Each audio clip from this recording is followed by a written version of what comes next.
নমস্কার। কবি সুকুমার রায়ের লেখা কবিতা বিদ্যে বোঝায় বাবু মশাই।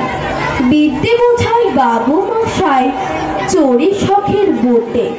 মাঝির উপর বলতে পারিস সূর্য কেন ওঠে, চাঁদটা কেন বাড়ে কমে, জোয়ার কেন আসে।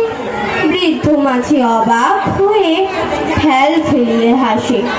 বাবু বলেন, সারা জনম মরলি রে তুই খাটি, জ্ঞান বিনা তোর জীবনটা যে চারি আনাই মাটি।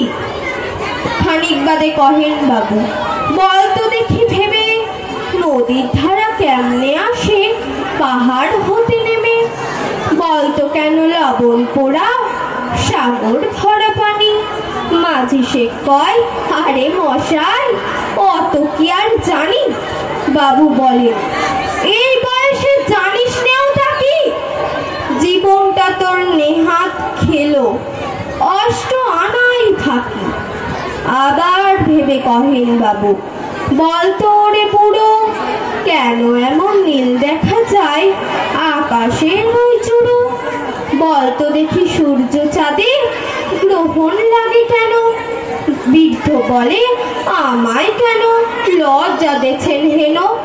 বাবু বলে, বলবো কি আর, বলবো তোরে কি তা, দেখছি এখন জীবনটা তোর 12 আনায় বৃথা।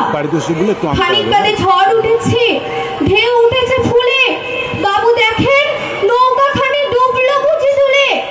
মাঝিরে কন, এ কি আপদ, ওরে ও ভাই মাঝি, ডুবলো নাকি নৌকা এবার, মরবো নাকি আজি।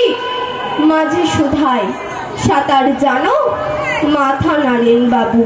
মূর্খ মাঝি বলে, মশাই এখন কেন কাবু, বাঁচলে শেষে আমার কথা হিসেব করো পিছে।